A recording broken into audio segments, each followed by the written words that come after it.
Ça a été particulier. Lorsque j'ai préparé ce message-là, c'est délicat parce que, ça me touche. Le passage ici parle de la souffrance, mais il ne parle pas juste de la souffrance. Il parle également comme de l'épreuve. Bon, ici, ça dit la fournaise de l'épreuve. Il y a comme trois aspects, en tout cas, des difficultés qu'on peut vivre dans la foi. Et ce que je vais faire, donc, je vais vous lire les versets 12 à 19. Après ça, on va revenir sur ces versets-là pour essayer de mieux les comprendre. Mes bien-aimés, c'est Pierre qui parle, là. Ça pourrait être moi. Ne trouvez pas étrange d'être dans la fournaise de l'épreuve comme s'il vous arrivait quelque chose d'extraordinaire. Réjouissez-vous au contraire de la part que vous avez aux souffrances de Christ. Un petit peu particulier, hein? Réjouissez-vous, souffrance. Afin que vous soyez aussi dans la joie et dans l'allégresse lorsque sa gloire apparaîtra. Verset 14. Si vous êtes outragés pour le nom de Christ, vous êtes heureux. Il y a vraiment des contradictions lorsqu'on lit le texte. Je ne sais pas si vous le voyez, là. C'est comme des opposés. Et pourtant, c'est inspiré du Saint-Esprit que Pierre a écrit ça. C'est important de le comprendre. Parce que l'Esprit de gloire, l'Esprit de Dieu repose sur vous. Que personne d'entre vous, en effet, ne souffre comme meurtrier ou voleur ou malfaiteur ou pour s'être ingéré dans les affaires d'autrui. Mais si quelqu'un souffre comme chrétien, qu'il n'en ait point honte et que plutôt il glorifie Dieu à cause de ce nom. Verset 17, car c'est le moment où le jugement va commencer par la maison de Dieu. Or, si c'est par nous qu'il commence, quelle sera la fin de ceux qui n'obéissent pas à l'évangile de Dieu? Et si le juste se sauve avec peine, que deviendront l'impie et le pécheur? Ainsi que ceux qui souffrent selon la volonté de Dieu remettent leur âme au fidèle Créateur en faisant ce qui est bien. Seigneur, j'aimerais te remettre ce temps, ces quelques minutes qu'on va passer ensemble à survoler ce petit passage de 8 versets. C'est riche et c'est assez contradictoire, mais ça montre aussi à quel point ta parole est riche. Parfois, il y a des contradictions qui sont inspirées du Saint-Esprit et on doit les comprendre parce qu'elles affectent notre vie. C'est dans le nom de Jésus que je te prie. Amen. Donc, ce qu'on va faire, on va passer du verset 12 à 19. « Mes bien-aimés, ne trouvez pas étrange d'être dans la fournaise de l'épreuve comme s'il vous arrivait quelque chose d'extraordinaire. Bien-aimés, c'est par cette expression pleine de douceur et de tendresse que l'apôtre Pierre avait exhorté ses frères et sœurs dans la foi, en dépit de leur souffrance, au début de l'épître de Pierre. Donc, si on regarde 1 Pierre, on s'aperçoit que c'est la même expression qui est utilisée. Et ici, il reprend la même formulation, la même formule.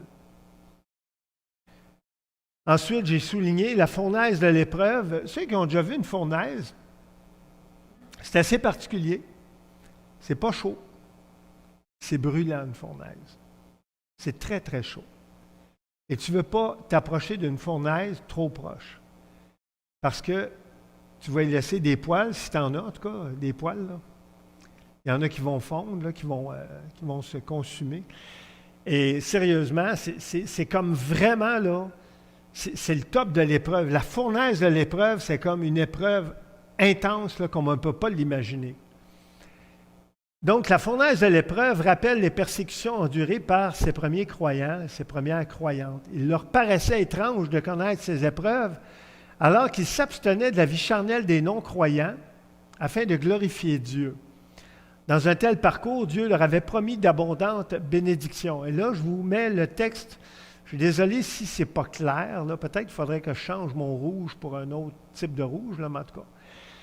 Dans Deutéronome 28, donc, on retourne dans l'Ancien Testament. Il faut se rappeler qu'au moment où la lettre de Pierre a été écrite, la référence des chrétiens, ce n'était pas le Nouveau Testament. Le Nouveau Testament n'avait pas encore été authentifié. Je le répète souvent, mais les textes, c'est-à-dire les auteurs du Nouveau Testament, se référaient toujours à l'Ancien Testament. Parce que c'était ce qui était reconnu, ce qui était authentifié, ce qui était reconnu comme étant les textes bibliques authentiques. Et dans Deutéronome 28, là, j'ai juste mis le début, en fait, le verset 2 et le début du verset 3. Voici toutes les bénédictions qui se répandront sur toi et qui seront ton partage lorsque tu obéiras à la voix de l'Éternel ton Dieu. Et ça commence le verset 3 en disant, tu seras béni. Et si vous n'avez jamais lu Deutéronome 28, je vous invite à le lire. Mais n'oubliez pas une chose, c'est qu'il y a des nuances. Ce n'est pas parce que tu lis ça, que tu fais ça, qu'automatiquement dans ta vie, tu n'auras pas d'épreuve. Exactement. Parce que les chrétiens de l'époque de Pierre obéissaient au Seigneur, faisaient des efforts pour obéir au Seigneur, voulaient obéir à sa parole. Et malgré tout, il était éprouvé. Pas juste ça, il était dans la fournaise de l'épreuve, dans le top de l'épreuve, dans le haut de l'épreuve, on va dire comme ça. Verset 12, toujours, l'explication, là, je saute le verset parce que ça fait 3 fois que je vous le lis, peut-être 4. Mais les temps avaient changé. Jésus avait souffert ici-bas et ceux qui suivaient son exemple ou son modèle de vie étaient appelés à souffrir aussi. Et c'est ça qui est particulier. C'était comme contradictoire aux références bibliques. Pensons-y, là. Les références bibliques des croyants de l'époque, excusez-moi, c'était l'Ancien Testament. Et là, je vous mets une référence de 1 Pierre 2, donc c'est un message que j'ai apporté il y a quelques semaines. C'est Pierre qui parle et qui dit, « Mais si vous supportez la souffrance lorsque vous faites ce qui est bien, c'est une grâce devant Dieu. » Je ne sais pas si vous comprenez, il y a comme une contradiction. Tu supportes l'épreuve, c'est une grâce devant Dieu. Voyons donc, ce n'est pas notre définition de la grâce. Pour nous, la grâce, c'est quand ça va bien, quand il n'y a pas d'épreuve. Non, non, non. Pierre parle de la souffrance à plusieurs reprises dans son épître. Et c'est à cela que vous avez été appelés, parce que Christ aussi a souffert pour vous, vous laissant un exemple. C'est les mêmes mots. Vous laissant un exemple, vous laissant un modèle à suivre, afin que vous suiviez ses traces. Ça, c'est 1 Pierre 2, dans lequel on trouve ce texte-là. Et donc, Pierre est très conséquent dans son épître, lorsqu'il parle de la souffrance. Il ne dit pas que c'est une erreur de Dieu qui arrive dans son peuple, mais que c'est la volonté de Dieu et qu'on devrait même se réjouir de ça. Je vous le dis, on a vraiment quelque chose à apprendre ici. Parce que moi, quand j'ai vécu mon cancer en octobre 2020, puis que j'ai été hospitalisé à Québec, les premiers temps, j'étais extrêmement triste. Je ne comprenais pas ce qui m'arrivait. Et j'étais en lutte contre ce qui m'arrivait. Et je réalisais tout ce qu'il allait avoir comme conséquences dans ma vie, à partir du travail jusqu'à ma vie de couple, ma vie comme parent. J'avais 2 enfants, 2 belles filles aussi, les épouses de nos fils, mon implication dans l'Église. Je pensais à tout ce qui se passait dans ma vie, puis je me disais, puis je ne savais même pas comment ça allait aboutir, mon cancer. On m'avait dit, on ne sait pas, on va te donner tous les traitements qu'on peut, mais on ne sait pas si tu vas t'en sortir. Fait que quand tu te fais dire ça, c'est dur de se réjouir. Je vous le dis, j'avais de la difficulté à me réjouir. Fait que si vous passez une épreuve dans votre vie, puis vous avez de la difficulté à vous réjouir, bienvenue dans le club. Je pense que ça fait partie de la vie d'un humain de vivre ça. C'est très dur à se réjouir de l'épreuve. Surtout, lorsque l'épreuve n'a pas de lien évident ou concret avec ce que tu vis. Tu dis, voyons non, qu'est-ce que j'ai fait pour avoir ça? Même les médecins me le disaient, ils disent, tu n'as rien fait, là. C'est pas de ta faute, là. C'est pas à cause de ta mauvaise santé. Tu es en pleine santé. Mais ce que tu vas vivre dans les prochains mois, pas dans les prochains jours puis les prochaines semaines, dans les prochains mois, ça va être très souffrant, très dur. Verset 13. Réjouissez-vous au contraire. Pensez-y, c'est fou. Mettez ça dans le texte. Réjouissez-vous au contraire de la part que vous avez aux souffrances de Christ. Je vous dis, il y a vraiment une contradiction dans ce texte-là. Et pourtant, c'est biblique. C'est inspiré du Saint-Esprit. Et ça a été écrit pour nous et pour les croyants de l'époque, afin que vous soyez aussi dans la joie et dans l'allégresse lorsque sa gloire, la gloire du Seigneur, apparaîtra. Et donc, dès le début de sa lettre, l'apôtre Pierre montre que le croyant ou la croyante vit par la foi dans l'espoir d'un meilleur avenir. Cette foi est soumise à des afflictions diverses, comme l'or est éprouvé par le feu. Et là, quand je mets 1, 6 à 7, c'est 1 Pierre 1, versets 6 à 7. C'est dans sa même épître qu'il a écrit que l'or est éprouvé par le feu, et donc on est appelé à être éprouvé parfois. Et dans le passé, des fidèles avaient traversé la fournaise en vainqueur. On peut lire ça. Je vous donne juste un exemple. Joseph dans l'Ancien Testament. S'il y en a qui ne l'ont jamais lu, c'est dans Genèse. Lisez cette histoire-là. C'est fabuleux. Moi, je l'ai lu plusieurs fois. Et à chaque fois, je suis ébahi de voir que Joseph garde le cap, il garde le focus, malgré les épreuves qu'il traverse, sans raison. Il a été maltraité par ses frères, il a été maltraité par Potiphar, il a été oublié en prison, il lui est arrivé épreuve par-dessus épreuve, par-dessus épreuve, et lui, il restait fidèle. Pourquoi, Seigneur? On ne voit même pas ça dans Genèse. Ça, c'est un homme qui a traversé la fournaise de l'épreuve. Et regardez comment Dieu l'a élevé à la fin de sa vie, pendant de nombreuses années. Donc, je retourne à ma dernière phrase qui est en bleu pâle. Bonne couleur, ça, pour mettre dans mon message. Dieu éprouve la foi. On n'aime pas ça, mais c'est vrai. Là, Dieu éprouve la foi. L'âme du croyant, de la croyante, mûrie à travers la souffrance et l'épreuve endurée avec patience produit pour Dieu, les plus beaux fruits. Jacques 5,11, on regarde la diapositive suivante. Voici Jacques 5,11 en rouge. Voici, nous disons bienheureux. Lui aussi, il est en contradiction, Jacques. Il parle bienheureux, ceux et celles qui endurent l'épreuve avec patience. Vous avez entendu parler de la patience de Job, et ceux qui n'ont jamais lu le livre de Job, lisez-le. Jésus fait référence à Job. Ce n'est pas un livre perdu dans la Bible, là. C'est un livre d'ailleurs qui est reconnu comme un des plus vieux de l'Ancien Testament, même s'il n'est pas placé là dans la répartition des livres dans l'Ancien Testament. Donc, vous avez entendu parler de la patience de Job et vous avez vu la fin accordée par le Seigneur. Le Seigneur est plein de compassion et miséricordieux. Ça a été écrit aussi, inspiré du Saint-Esprit. Ce qui est écrit là, ce n'est pas moi qui l'invente. Ça, on peut s'accrocher à ça. On peut y croire. On peut s'y appuyer. Pourquoi? Parce que c'est Dieu qui l'a inspiré et qui l'a, par le Saint-Esprit, soumis à Jacques. Verset 14. Si vous êtes outragés, donc je parlais des trois termes là, qui étaient, là, il y avait l'épreuve, il y avait la souffrance et il y avait l'outrage. Si vous êtes outragés pour le nom de Christ, vous êtes quoi? Heureux! Wow! Pierre, t'arrêtes pas d'écrire des contradictions. C'est quoi qui se passe? C'est ça la vie chrétienne. C'est une vie de contradiction. Si vous êtes éprouvé dans votre vie, si vous avez déjà été éprouvé dans votre vie, si vous allez être éprouvé dans votre vie, savez-vous quoi? Vous n'êtes pas en dehors de la volonté de Dieu. Probablement que vous êtes bien plus proche de Dieu que vous le pensez. C'est juste que c'est difficile de comprendre le lien entre l'épreuve, entre l'outrage, entre la persécution et la joie. Et l'intervention de Dieu dans notre vie, malgré ces épreuves-là. Donc, excusez-moi, là, des fois, je fais des petites bulles comme ça. Donc, si vous êtes outragés pour le nom de Christ, vous êtes heureux parce que l'Esprit de gloire, l'Esprit de Dieu repose sur vous. Un croyant a le Saint-Esprit en lui et en elle. Et ce n'est pas un esprit qui va t'amener dans des mauvais chemins. C'est un esprit qui fait du bien. C'est Dieu, c'est la présence de Dieu lui-même dans notre vie. Le chrétien et la chrétienne fait aussi face au déshonneur lorsqu'il rend fidèlement témoignage au nom du Seigneur Jésus dans ce monde. Et dans le Sermon sur la montagne, donc Matthieu, au début de l'évangile de Matthieu, le Seigneur Jésus déclare « Bienheureux ceux qui sont persécutés à cause de lui ». Il n'y a pas juste Pierre, il n'y a pas juste Jacques qui dit ça. Jésus le dit également.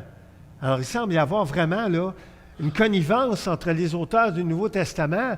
Et Jésus les invite à se réjouir de cet honneur dans l'attente du jour glorieux des récompenses. On n'a pas toutes nos récompenses ici-bas. Il y a des récompenses qui s'en viennent au ciel. Et voici ce qui est écrit dans Matthieu 5, Sermon sur la montagne, versets 11 et 12. « Heureux serez-vous lorsqu'on vous outragera, qu'on vous persécutera et qu'on dira faussement de vous toutes sortes de mal à cause de moi. » C'est Jésus qui parle. Le bonheur est là. Vous n'êtes pas obligé de courir après les outrages en passant. Mais quand ils surviennent, Sachez une chose, ça ne veut pas dire que vous n'êtes pas dans la volonté de Dieu. Verset 12, réjouissez-vous et soyez dans l'allégresse. Wow, l'allégresse, en passant, si vous ne le savez pas, là, c'est comme un bonheur avec un plus au bout. C'est comme un bonheur extra. C'est comme, tu sais, tu n'as pas juste gagné le gros lot, tu as gagné en plus l'extra du gros lot. Donc, soyez dans l'allégresse parce que votre récompense sera grande. Où ça? Où? Dans les cieux. Donc, ça se peut qu'on n'a pas toujours la récompense de nos actions en ce moment, ici-bas, mais ils s'en viennent. C'est une question de temps, car c'est ainsi qu'on a persécuté les prophètes qui ont été avant vous. Et si vous n'avez pas lu les livres des prophètes, faites juste regarder le titre des livres dans l'Ancien Testament et vous allez voir qu'il y a un livre qui s'appelle « Les Lamentations de Jérémie ». Lamentation, vous savez quoi? Ce n'est pas le bonheur, ce n'est pas l'allégresse. C'est un homme qui a vécu des épreuves majeures. Et quand tu lis les Lamentations de Jérémie, avant le chapitre 3, tu te dis, voyons donc, ça ne se peut pas que c'est un serviteur de Dieu, Jérémie? Oui. C'est plus qu'un serviteur de Dieu. C'est un serviteur qui était fidèle. Il était sa coche. Et il a payé le prix de ça. Je pense qu'il va avoir hâte d'être au ciel, Jérémie. En fait, il l'est déjà. Excusez-moi, là, c'est une petite bulle. Si vous êtes outragés pour le nom de Christ, vous êtes heureux parce que l'Esprit de gloire, l'Esprit de Dieu, ce que je souligne en passant, c'est parce que je vais en parler tout de suite après. Donc, repose sur vous. Les disciples se sont réjouis d'avoir été jugés dignes de souffrir pour le nom de Jésus. Contradiction. Le même Esprit de Dieu qui agissait en Christ et dans les apôtres a opéré dans toutes les générations. Jusqu'à quand? Jusqu'à aujourd'hui. Et tous ceux et celles qui ont accepté le Seigneur dans la salle, le Saint-Esprit agit en vous. Et ça, c'est une bonne nouvelle. Vous n'êtes pas à l'abandon.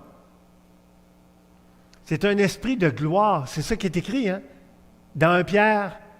L'esprit de gloire, l'esprit de Dieu. Il y a plusieurs titres, l'esprit. Mais l'esprit de gloire, c'est pas rien, là.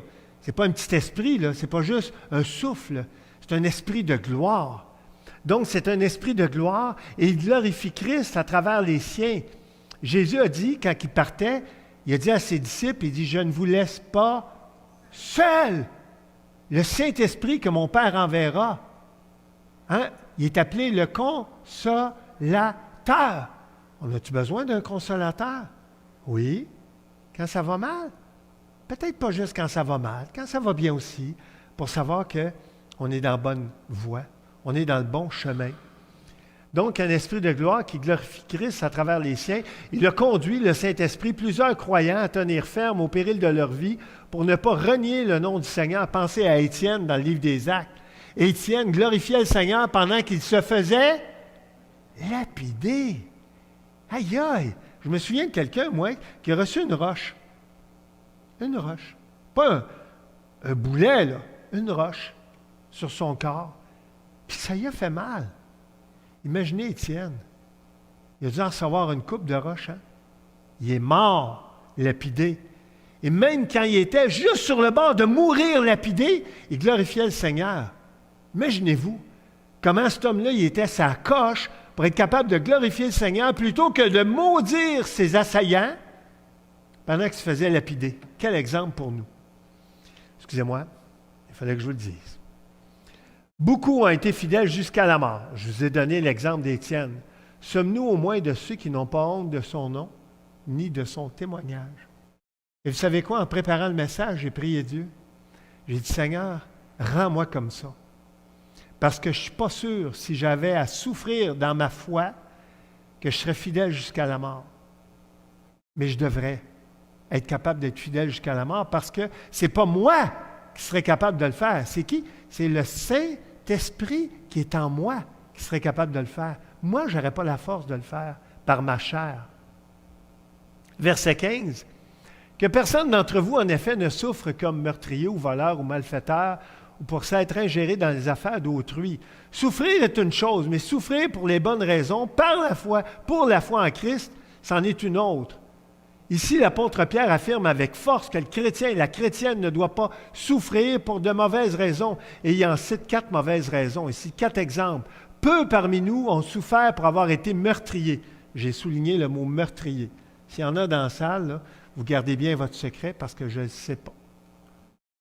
Et là, j'ai souligné voleur. Le vol peut parfois être subtil. On peut voler du temps à notre employeur. J'avais entendu cet exemple-là un jour. Je m'étais dit, ben voyons donc, c'est vrai. Tu sais, tu travailles, puis tu as une pause de 15 minutes, mais tu prolonges 18, 19, 20 minutes. Puis hop, tu retournes au travail. Tu fais ça à tous les jours. Au bout de l'année, là, c'est pas mal d'heures là, que tu as volé à ton employeur. Puis c'est un exemple de vol. Voler, c'est pas aller dans un dépanneur ou dans un marché d'alimentation ou dans un magasin puis te prendre un chandail ou un aliment. C'est bien plus subtil que ça, des fois. Entre autres, on peut voler du temps à notre employeur, on peut travailler au noir.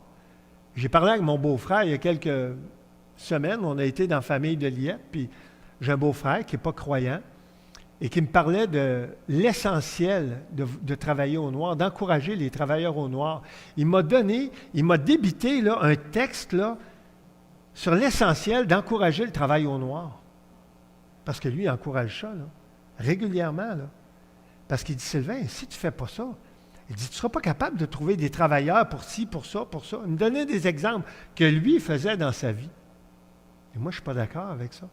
Un jour, j'ai décidé de ne pas encourager ça. Et je l'ai fait. Il y a même un travailleur, un moment donné, dans un garage qui m'a dit, « Ah, je vais te sauver les taxes. » Et je lui ai tout de suite, je l'ai repris. J'ai dit, « C'est pas pour mes taxes que tu fais ça. C'est pour ton revenu à toi que tu fais ça. » Il a arrêté de parler. On peut voler en copiant sur d'autres élèves à l'école. Moi, je me souviens d'avoir vu à l'école ça, du monde qui copiait. J'avais eu un examen, je vous cite l'exemple, là, mais j'étais à l'université et on était à la fin de la session. Et c'est un surveillant d'examen qui s'en vient dans la classe, il distribue les examens. Vous savez ce qu'il a fait après? Il est sorti de la classe. Pendant 3 heures. Sorti de la classe. Après 3 heures, il est revenu, puis il a ramassé les copies d'examen. C'est le pire que j'ai vu à l'université. Je n'étais pas à l'école primaire, au secondaire ou au cégep. Là. À l'université. Et moi, je suis resté assis à ma place, puis je vous dis, ça a été un gros sujet de prière. J'ai dit, Seigneur, garde-moi fidèle. Garde-moi. Tout le monde se levait, tout le monde se promenait, tout le monde allait voir quelqu'un d'autre pour avoir des réponses. Moi, j'ai dit non, je ne le ferai pas. Je veux rester fidèle à toi, Seigneur. Et je l'ai réussi, cet examen-là. Ça n'a pas été facile, parce que je n'ai pas eu d'aide. Mais je pense que le Seigneur m'a aidé. Et j'ai écrit « Prenons garde », parce que le vol, c'est subtil parfois. Là, j'ai souligné « malfaiteur » ou « s'être ingéré dans les affaires d'autrui ». Il est surprenant que l'apôtre revienne encore sur la question du mal, parce qu'il en parle plus tôt dans son épître. Question du mal, pourquoi? Parce qu'être malfaiteur, c'est quelqu'un qui fait le mal. En fait, qui pratique même souvent le mal. Et il dénonce certains comportements iniques. Iniquité, ça veut dire le mal, encore une fois. Comment de telles choses pouvaient-elles se passer parmi les disciples du Seigneur? Prenons garde à nous-mêmes, car le cœur de l'homme naturel n'a pas changé. On est encore capable de faire le mal. Et je le fais encore. Moi qui parle en avant. J'essaye de ne pas le faire, mais je le fais encore. Et j'ai une personne qui est témoin de ça, ici, à ma gauche. J'ai dit une personne, féminine. S'ingérer dans les affaires d'autrui, je me suis dit, c'est l'histoire de la belle-mère. Mais non. Je suis sûr que Nina, qui est assise ici, Nina, je suis content de te voir. Je ne l'ai pas vue depuis 1 mois, parce qu'elle était partie travailler dans un camp en Abitibi. Elle est revenue hier. Et c'est vrai que je suis content de te voir. S'ingérer dans les affaires d'autrui en particulier, bon, même si on a tellement entendu d'histoires de belle-mère, Liette a connu ma mère. Et Liette n'avait pas eu le privilège d'avoir une mère attentionnée, une mère qui lui a fait beaucoup de bien. Et quand elle a connu ma mère, elle a su c'était quoi une bonne belle-mère. Et il y en a des bonnes belles-mères. Ce n'est pas toutes les belles-mères qui s'ingèrent dans les affaires de leur beau-fils ou de leur belle-fille puis qui font du mal. Mais ça se peut que ce soit le cas des fois. Donc, s'ingérer dans les affaires d'autrui n'est pas digne d'un disciple de Christ et risque de nous couvrir de honte. Verset 16, « Mais si quelqu'un souffre comme chrétien, qu'il n'en ait point honte et que plutôt il glorifie Dieu à cause de ce nom. » Le qualificatif de chrétien, qui apparaît seulement 3 fois dans la Bible, a été donné initialement aux disciples de Christ dans les contrées évangélisées. Et ce n'était pas un compliment. S'il y en a qui ne savent pas, C'était pas un compliment de se faire appeler chrétien. Chrétien voulait dire petit Christ. Mais pas petit Christ dans le sens du blasphème qu'on entend des fois. En tout cas, moi, je l'ai déjà entendu. Là. Peut-être que j'ai vécu dans un autre monde que vous. Là. Mais, et maintenant, nous avons apporté ce nom devant les hommes dans sa pleine signification comme ambassadeur pour Christ. 2 Corinthiens 5, verset 20 nous dit, « Nous faisons donc les fonctions d'ambassadeur pour Christ comme si Dieu exhortait par nous. » C'est ça un chrétien, c'est un ambassadeur, c'est quelqu'un qui représente son roi, son maître, son souverain. Et mon maître, ce n'est pas Justin Trudeau, ce n'est pas François Legault, ce n'est pas Julie, je me souviens plus son nom de famille, ici à Saguenay, là, la mairesse. C'est Jésus, c'est lui mon maître. Et je suis ambassadeur en tant que chrétien pour Jésus. Et là, je pose la question parce que, comme je le dis à chaque fois que j'apporte un message depuis plusieurs semaines, j'aime ça faire un appel parce que peut-être qu'il y a quelqu'un dans la salle qui ne connaît pas le Seigneur. Donc, un appel par rapport au salut. Êtes-vous chrétien? Êtes-vous chrétienne? Faites-vous partie du peuple de Dieu? Si quelqu'un n'appartient pas au Seigneur Jésus, c'est impossible de vivre et de pratiquer sa parole. Tu peux essayer, mais ce n'est pas long que tu vas te rendre compte que tu n'es pas capable. Surtout quand ça va aller mal. Parce que quand ça va bien, c'est pas dur. Mais quand ça va mal, c'est là que c'est dur. C'est là qu'on valide la foi d'un enfant de Dieu. Quand c'est tough, quand c'est dur, tant que ça va bien, c'est facile d'être chrétien. Mais quand ça va mal, oh! Tu sais, aimer ton ami, c'est facile. Mais la Bible ne dit pas ça. La Bible dit, aime ton ennemi. Si tu n'as pas le Saint-Esprit en toi, je ne sais pas comment tu fais pour aimer ton ennemi, là. Mais moi, en tout cas, j'ai bien de la misère sans le Saint-Esprit. Et là, j'ai mis le verset de Actes 4.12, parce que Liette et moi, de ce temps-là, on fait une lecture ensemble dans le livre des Actes. Il n'y a de salut en qui? En aucun autre que Jésus, sous-entendu Jésus, car il n'y a sous le ciel, quoi? Aucun autre nom qui ait été donné parmi les hommes, par lequel nous devions être sauvés. Il y a beaucoup d'autres versets qui parlent du salut. Mais ça, c'est un des passages que je trouve important. Verset 16, « Mais si quelqu'un souffre comme chrétien, qu'il n'en ait point honte. Le vrai chrétien, lui, n'a pas honte. » L'apôtre Paul pouvait dire à la fin d'une vie marquée par la souffrance, pour le nom de Christ, Paul a été extrêmement éprouvé en passant. Et même au moment où il s'est converti, le Seigneur a dit, « Je vais lui montrer combien il devra souffrir pour moi. » Imaginez-vous. Ça a été ça son appel au salut. Imaginez-vous, as-tu le goût de te convertir? Hey, tu te convertis? Ah, tu vas souffrir.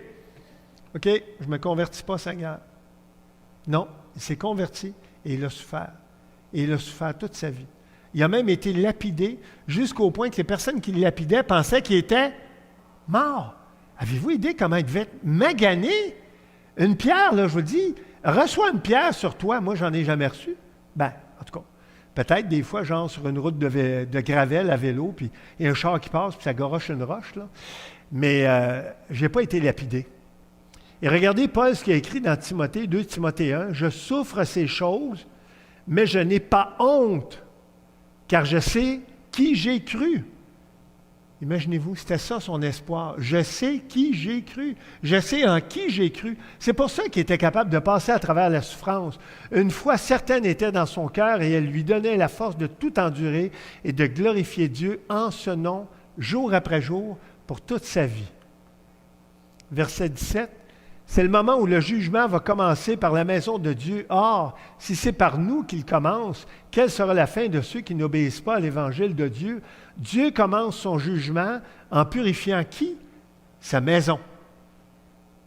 Ses croyants, ses disciples. Par le feu. Il le fait en grâce, quoiqu'en discipline, pour que ses enfants participent à sa sainteté. Et là, j'ai mis un passage d'Hébreux 12, « Car le Seigneur châtie celui qui l'aime. » Vous ne trouvez pas que c'est bizarre? Le Seigneur châtie celui qui l'aime. Il me semble que ça ne va pas ensemble. Ben oui. Le châtiment, là, c'est pas agréable. Si vous pensez que châtier, c'est donner un bonbon à quelqu'un, là, c'est pas le châtiment, ça. Le Seigneur châtie celui qui l'aime et il frappe de la verge tous ceux qu'il reconnaît pour ses fils. C'est ça le Seigneur. C'est ça la vie chrétienne. Et j'ai passé à travers ce châtiment-là à plusieurs moments dans ma vie, à plusieurs reprises dans ma vie. Et je bénis le Seigneur parce que ça m'a ramené. Le Seigneur sanctifie son assemblée en la purifiant parce qu'il l'aime. Un chef de famille fidèle, pensez à un père de famille fidèle, aura le désir de maintenir sa maison en bon ordre et dans la dignité, combien plus le Dieu saint. Verset 17 toujours, le Fils de Dieu est établi sur cette maison, il est fidèle et juge de... Pardon, il a de la misère des fois avec les G, J, J, et juge de toutes choses dans son assemblée. Apocalypse 2 dit, ses yeux sont comme une flamme de feu. Ce n'est pas les yeux de Satan dont il est question, c'est les yeux du Seigneur. Une flamme de feu. Mais il opère ainsi maintenant afin que nous ne soyons pas condamnés avec le monde. Voici pourquoi le Seigneur châtie ses enfants et il frappe de verge tous ceux qu'il reconnaît pour ses fils. Il frappe quelquefois douloureusement, comme l'Éternel l'avait fait pour la maison d'Israël. Et 1 Corinthiens 11 nous dit, « Si nous nous jugions nous-mêmes, nous ne serions pas jugés. Mais quand nous sommes jugés, nous sommes châtiés, encore une fois le verbe châtier, par le Seigneur, afin que nous ne soyons pas condamnés avec le monde. » Verset 18, « Si le juste se sauve avec peine, que deviendront l'impie et le pécheur? Le juste est sauvé avec peine, dit l'apôtre Pierre. Le salut est au bout d'un chemin facile. Non, semé d'obstacles, même si on n'aime pas ça. C'est ça la vie chrétienne. De souffrance et d'embûches. Et Satan est plein de ruses pour faire trébucher. On le voit dans le livre de Job, on le voit dans d'autres endroits dans la Bible. Mais le juste est soutenu jusqu'à la porte du salut. Tu as le Saint-Esprit en toi. Le Saint-Esprit te soutient, te supporte, t'aide. Merci Seigneur pour le Saint-Esprit. Hébreux 7 nous dit, c'est aussi pour cela qu'il peut sauver parfaitement le Seigneur, ceux qui s'approchent de Dieu par lui, étant toujours vivants pour intercéder en leur faveur. Le Seigneur est appelé un avocat.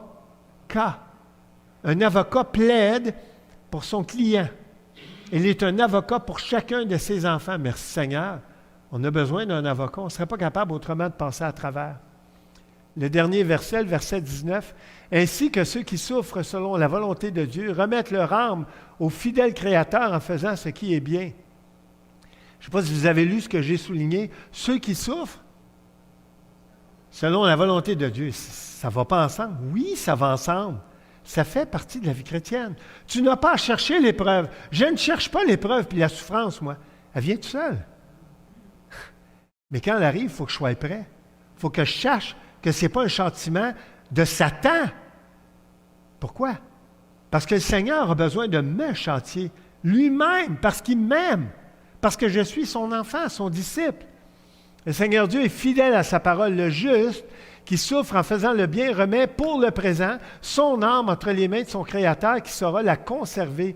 Et si telle est la volonté de Dieu que son enfant traverse l'épreuve, l'enfant de Dieu peut dire en toute soumission, comme Jésus a dit dans Matthieu 11, « Oui, Père, je te loue de ce que tu l'as voulu ainsi. » Rappelez-vous, juste avant d'aller à la croix, le Seigneur a dit, « Père, s'il est possible que cette coupe, la coupe de la colère de Dieu, s'éloigne de moi. » Qu'est-ce qu'il a dit après la virgule? « Toutefois, non pas ce que je veux, mais ce que tu veux. » Jésus n'a pas couru après la croix. « Yeah! Je m'en vais à la croix. Je vais souffrir. Je vais avoir des coups de fouet. Ils vont me mettre une épine sur la tête. Je vais saigner. Ça va faire mal. » Jusqu'à la mort. Jamais il a désiré ça en joie. Il a souffert. Il a souffert toutes les parties de son corps qui pouvaient souffrir. Il s'est rendu jusqu'au bout par amour pour nous. C'est ça la beauté du sacrifice de Jésus. En conclusion, aujourd'hui, dans cette fin du chapitre 4 de 1 Pierre, on a vu qu'on est appelé à persévérer malgré l'épreuve, l'outrage et la souffrance. Les trois termes qui sont mentionnés dans 1 Pierre 4, 12 à 19. L'épreuve, l'outrage et la souffrance qui font partie de la vie du chrétien, de la chrétienne. Ce n'est pas par nos forces que nous pourrons en venir à bout et supporter cette dure réalité. Ce n'est pas par nos forces. Si tu te crois assez fort, si je me crois assez fort, je vais tomber puis tu vas tomber. Ce court extrait de 8 versets nous parle de Dieu le Père, de son bien-aimé Fils, le Seigneur Jésus, et de l'Esprit de gloire, l'Esprit de Dieu. Pensez-y, dans 8 petits versets, les 3 personnages sont mentionnés de la triunité divine. Sans l'aide, le support et le soutien de ces 3 personnes, c'est impossible de persévérer et de passer à travers les souffrances de notre vie chrétienne avec succès. Prions. Seigneur, tu es bon, tu es grand, tu es merveilleux, tu es puissant. Et malgré tous les paradoxes de ce texte, c'est toi qui l'as inspiré par le Saint-Esprit à l'apôtre Pierre, un disciple qui a marché avec Jésus, un disciple qui a souffert énormément. Rappelle-nous, Seigneur, combien tu es bon, combien tu es fidèle. Dans le nom de Jésus qu'on te prie. Amen.